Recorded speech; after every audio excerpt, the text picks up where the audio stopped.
Assalomu alaykum, qadrli futbol shinavandalari. Hokimlikka hamda Andijon jamoalari o'rtasidagi uchrashuvni boshlanishiga 1,5 soatdan ortiqroq vaqt qoldi va uchrashuv haqidagi fikrlarimiz, tafsilotlarimiz, qandaydir mana shu o'yinga bog'liq qanday statistik ma'lumotlarga to'xtalishdan avval bir narsani aytib o'tishni joiz deb bildik. Biz qo'limiz cho'ntagimizga solib turganimiz bu oliftalikdan darak bermaydi. Hozir mana o'zingizlarga ham bilinayotgandir, Olmaliqda umuman jamoa o'yinga tashrif buyurishdan avval havoni qanday bo'lishini surishtirib, avvaldan o'rganib, shunga qarab tayyorgarlik ko'riladi. Hozir mana Olmaliqda havo ochiqqa o'xshagani bilan, lekin shabada bo'layapti, sovuq ancha. Shuning uchun shunga yarasha kiyim oldik va endi qo'limizni cho'ntakka solib turibmiz. To'g'ri qabul qilasizlar va bu sizlarga nisbatan hurmatsizlik emas deb o'ylayman. Endi birinchi navbatda g'alaba, birinchi navbatda yutuq uchun kelganmiz. Albatta Olmaliq jamoasi musobaqa jadvalida Andijonda ancha baland o'rinlarni egallab turibdi. Ikkinchi o'rin uchun kurashilyapti. Ikkinchi o'rin uchun yaxshi bilasizlar, Jizzaxning Sug'diyona, yana boshqa bir qator jamoalar umuman sovrindorlar qatoriga kirish uchun ham kurash ancha qizyapti. Hamda Superligada qolish uchun ham oxirgi turgacha mana shunday tarzda davom etadi shekilli. Shunday bo'lsa-da, biz baribir jamoamizga ishonishda davom etamiz. Har o'yinda bolalar butun borini berib harakat qilishyapti. 3 ochko qo'lga kiritish uchun nimadir yetishmay qolyapti xolos. Lekin mana ishonch bor. Muhimi ishonch bor. Avvalgidek befarqlik yo'q. Maydonga tushgandan keyin nomigagina yoki bir harakatsizlik kuzatilmayapti. Shuning uchun ishqibozlar ham ishonyapti, jamoadagilar ham, klub rahbariyati ham bolalarni bor imkoniyatlarni ishga solishiga ishonch bor. Yana o'yin davomida sizlar bilan boshqa fikrlarni almashamiz, boshqa ma'lumotlarni sizlarga yetkazishga harakat qilamiz. O'yin tugagandan keyin iloji bor, Xudo xohlasa yaxshi kayfiyatda gaplashamiz degan umiddamiz. Yana bir detalga e'tiboringizni qaratmoqchimiz. Oxirgi paytda Andijon stadionidagi maydonni juda ko'pchilik tanqid qilib o'tyapti. Yaroqsiz holga keldi. Buni ataydan shunaqa narsalar qilishyapti, qarashmayapti. Kuzga kelganda, kuzda oxiriga kelganda mamlakatimizdagi 3 ta 4 ta shahardagi stadionlarni hisobga olmaganda Superliga ishtirokchilarini nazarda tutyapmiz. Qolganlarda hammasida mana Olmaliqdagini ko'ryapmiz. Maydon tekis, yaxshi o'rilgan. Mana sarg'ayib ketgan hozir mana 90%, 80% joylar sarg'aygan. Hamma joyda shu ajriqda bu ajriqda nimasi chimda o'zi bo'lmagandan keyin mana shu holatga keladi kuzga borib va yilni boshida. Lekin faqat Andijon atayin raqiblarni mana shunaqa joyda qabul qilib, mana shunaqa maydonda o'ynayotgani yo'q. Bu borada ham e'tirozlarimizni yetkazib, e'tirozlarimizni aytib qo'ymoqchimiz. Biz ataydan uyushtirmayotganimizni mana shundan tushunib olsangiz bo'ladi.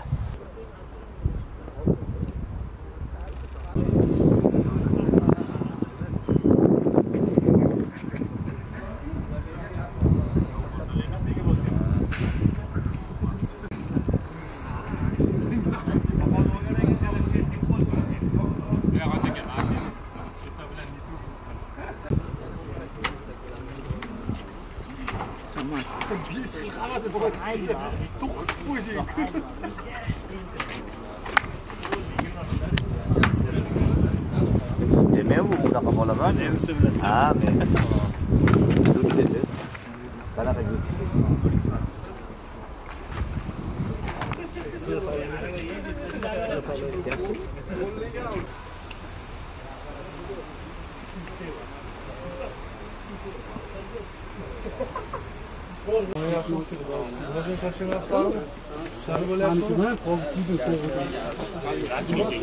Savod yo'q. Juda keldik.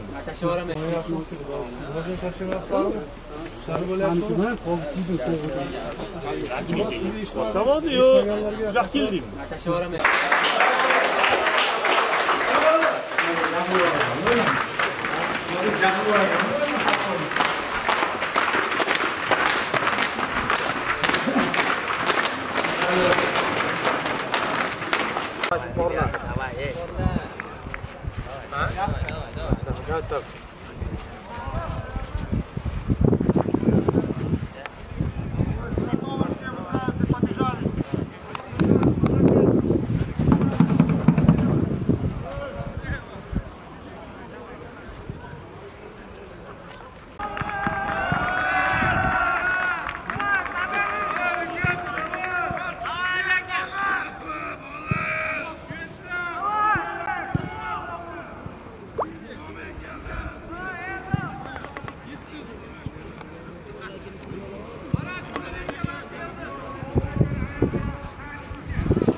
Стул можно сюда еще? Стул еще скажем,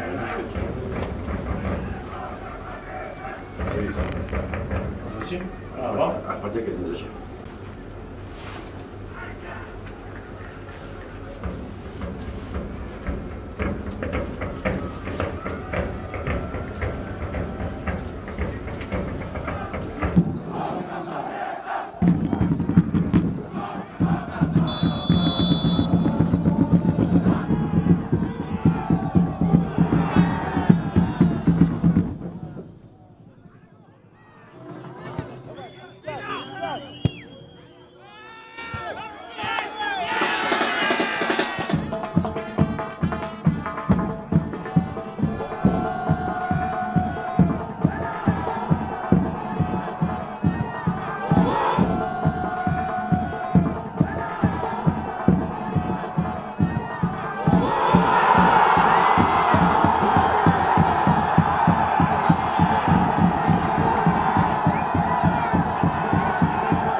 Mana tumanli Albion buyog'i, o'ynan tumanli Albion. Eng qiyini baribir matbuot vakillariga.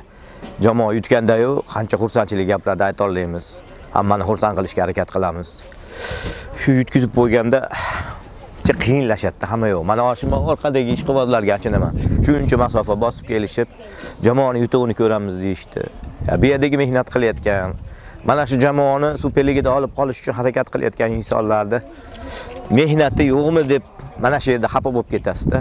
Keyin ikkinchi taymda 70-daqiqagacha umuman yaxshi o'ynashdi. Undan keyin ikkinchi golini urishdi.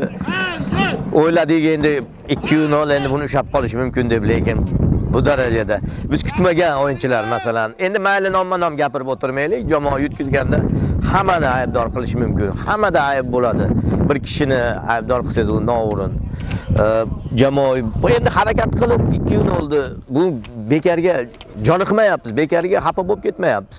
Hamma narsa jamoani g'alabasi uchun sarflayotgan bo'lsa, 2 kun avval kelib yotaylik, mana shu o'yinga yaxshi tayyorgarlik ko'raylik deganiga imkoniyat yaratib berilsa, yo'q, bolalar harakat qilmadi emas, qildi, lekin 2-1 bo'lgandan keyin umuman bir iroda kuchini namoyish qilish kerak edi-da. To'pni to'g'ri kelgan tomonga tepib yubormaydimi?